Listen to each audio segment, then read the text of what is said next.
Olá, povo de Deus, segunda-feira da 25ª semana do Tempo Comum, 20 de setembro de 2021.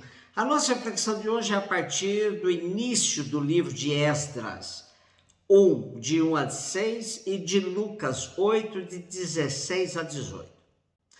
No primeiro ano do reinado de Ciro, rei da Pérsia, para que se cumprisse a palavra do Senhor pronunciada pela boca de Jeremias, o Senhor moveu o espírito de Ciro, rei da Pérsia, que mandou publicar em todo o seu reinado, de viva voz e por escrito, a seguinte proclamação: Assim fala Ciro, rei da Pérsia: O Senhor, Deus do céu, me deu todos os reinos da terra e me encarregou de lhe construir um templo em Jerusalém, na terra de Judá.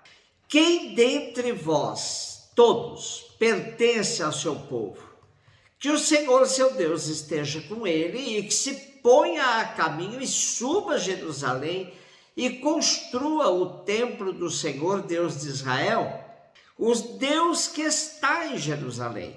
E a todos os sobreviventes, onde quer que residam as pessoas do lugar, proporcionem prata, ouro, bens e animais, além de donativos espontâneos para o templo de Deus que está em Jerusalém.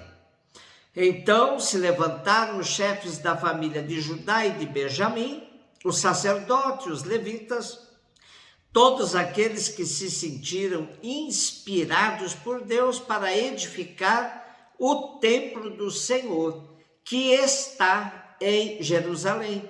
E todos os seus vizinhos lhe trouxeram toda espécie de ajuda em prata, ouro, bens, animais e objetos preciosos, sem falar em todas as doações espontâneas.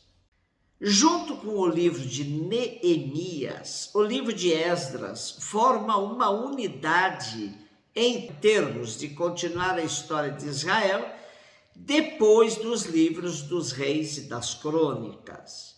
O período contemplado aí é pelos anos 538 a 400 a.C. O tema central é a organização da comunidade que se formou a partir da volta dos judeus exilados da Babilônia. A Bíblia Pastoral nos ajuda a entender bem os propósitos do conjunto de Neemias e Esdras. Diz ela: embora sua leitura implique dificuldades, esses livros mostram como um grupo se reúne e se organiza para formar a comunidade. Certamente o grupo deverá enfrentar dificuldades econômicas para sobreviver, políticas para constituir o seu espaço e ideológicas para manter a identidade original. Na confluência dessas três dificuldades está a espinhosa questão da liderança para que as comunidades não fiquem entregues ao arbítrio dos poderosos internos ou externos, mas tenha meios de resolver seus conflitos, defender seus direitos e abrir perspectivas para o futuro. O trecho de hoje destaca a figura de Ciro, rei da Pérsia, que permitiu a volta dos exilados para Jerusalém e a decisão de algumas tribos, sobretudo a de Judá e Benjamim, de voltar para reconstruir o templo, pois esse era o sinal da unidade e da identidade do povo de Israel. Além da ajuda do próprio rei persa, nosso texto diz que foram muitas as colaborações de outras pessoas por meio de doações espontâneas. Na verdade, tanto Neemias quanto Esdras, contemporâneos dos profetas Zacarias, Ageu, eles têm uma proposta um certo conservadora para a restauração do país judeu, por meio da reconstrução de Jerusalém. É em torno do altar, templo, e do trono, monarquia, que eles acreditam que Israel poderá ser restaurado em plenitude. Lucas 8, 16, 18. Disse Jesus à multidão: ninguém acende uma lâmpada para cobri-la com uma vasilha ou colocá-la debaixo da cama. Ao contrário, coloca-a no candeeiro, a fim de que todos os que entram vejam a luz. Com efeito, tudo que está escondido deverá tornar-se manifesto, e tudo que está em segredo deverá tornar-se conhecido e claramente manifesto. Portanto, prestai atenção à maneira como vós ouvis, pois a quem tem alguma coisa será dado ainda mais, e aquele que não tem será tirado até mesmo o que ele pensa ter. Essa parábola é dita no contexto em que Jesus está explicando o significado de outra parábola, a do semeador. Jesus iluminou seus discípulos para que entendessem a força da semente e a qualidade da terra onde ela foi semeada.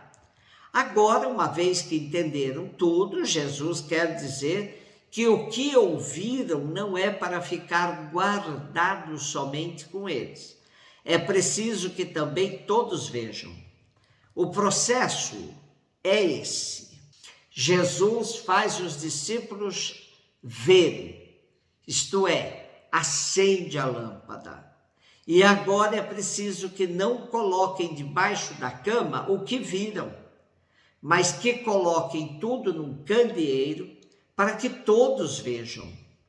Se a parábola tinha um sentido escondido, depois da explicação tudo ficou claro. Tudo deve ser, então, manifesto. A boa nova de Jesus não faz parte de um conhecimento esotérico, mas sim de algo que deve penetrar a vida de todos, para que todos possam iluminar uns aos outros. Quem guarda para si, pensando que tem alguma coisa, que é possuidor de algo que não deve partilhar, perderá o que julga ter. Aquele que entende que o que tem é para ser dividido com os outros, verá tudo ao seu redor crescer. O que seguramos sem produzir apodrece, nos é tirado. O que passamos para frente cresce, aumenta. Por isso, quem tem mesmo terá mais. De quem não tem, será tirado o que julga ter. A lógica do reino é diferente. Subtração e soma não obedecem à matemática do mundo, mas é um convite à constante partilha. Os ensinamentos de Jesus são desconcertantes para os discípulos e até para nós hoje, devido à nossa maneira de pensar, que é muito autocentrada, narcísica e egoísta.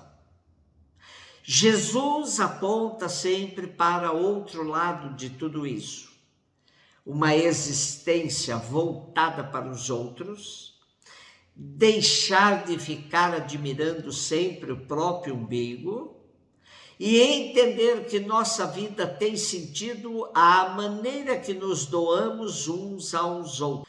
Uma existência assim será como uma lâmpada colocada num candeeiro, que a todos ilumina e esclarece as reais opções de realização de uma vida doada, gasta em favor dos que precisam, dos que mais precisam.